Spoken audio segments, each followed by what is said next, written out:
That's my quick comment. नमस्कार, मैं हूं Rakhi Jain. Let's my quick comment में आपका स्वागत है।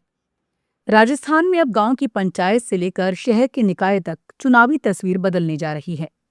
मुख्यमंत्री भजनलाल शर्मा की अध्यक्षता में हुई कैबिनेट बैठक में सरकार ने वन स्टेट वन इलेक्शन की अपनी नीति को आगे बढ़ाने का फैसला किया है। यानी जिन पंचायतों और निकायों का कार्यकाल पूरा हो चुका है और जिनका कार्यकाल नवंबर तक पूरा होना है, उनके चुनाव एक साथ कराने की तैयारी है। लेकिन सवाल सिर्फ इतना नहीं है कि चुनाव एक साथ होंगे या अलग अलग।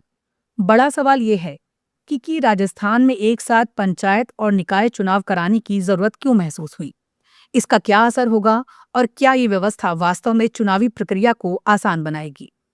यही आज के क्विक कमेंट का विषय है। राजस्थान सरकार लंबे समय से वन स्टेट वन इलेक्शन की अवधारणा की बात करती रही है।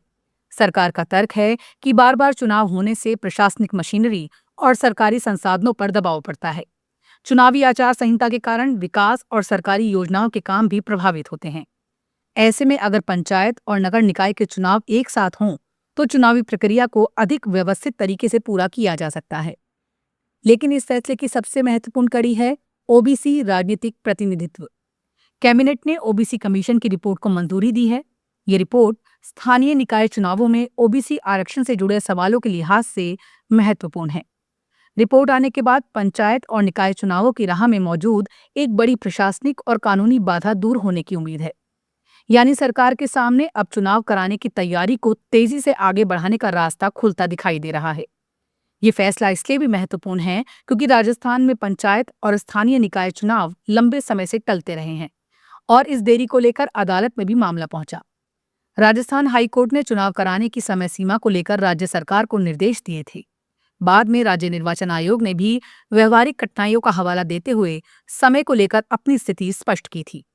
अब सरकार कह रही है कि जिन पंचायतों और निकायों का कार्यकाल पूरा हो चुका है और जिनका कार्यकाल नवंबर तक पूरा होना है, उन सभी के चुनाव एक साथ कराने की दिशा में आगे बढ़ा जाएगा। साथ ही सरकार ने यह भी स्पष्ट किया है कि अदालत के निर्देशों का पालन किया जाएगा।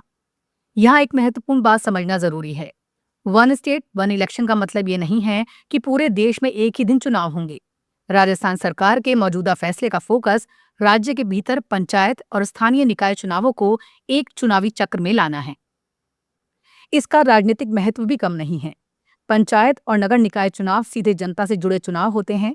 यहाँ मुद्दे बड़े राष्ट्रीय सवालों से ज्यादा स्थानीय होते हैं। सड़क, पानी, सफाई, बिजली, नाली, स्कूल, स्वास्थ्य केंद्र और स्थानीय रोजगार। इसलिए एक साथ चुनाव होने पर सरकार के सामने ग्रामीण और शहरी दोनों क्षेत्रों में अपने काम का हिसाब देने की चुनौती होगी। कैबिनेट बैठक में चुनाव के अलावा मजदूरों और ग्रामीण रोजगार से जुड़े फैसले भी लिए गए हैं। राज्य मजदूरी संहिता 2026 को मंजूरी दी गई है।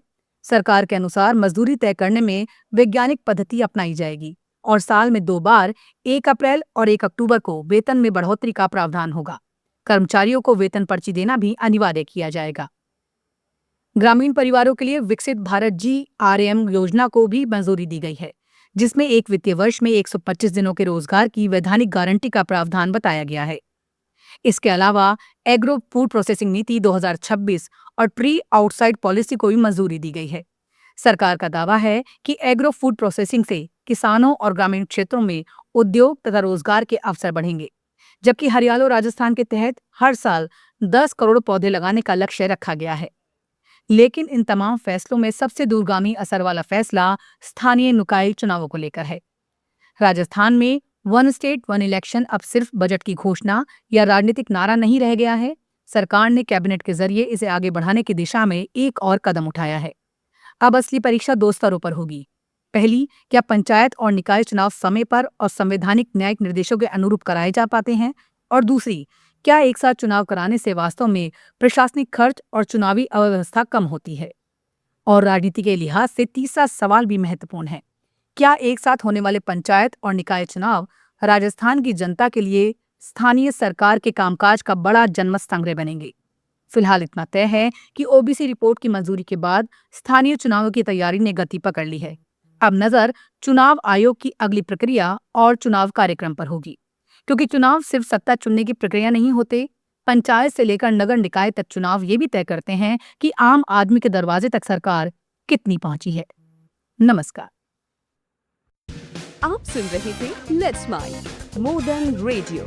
फॉलो कीजिए हमें हमारे सोशल मीडिया प्लेटफॉर्म्स पर।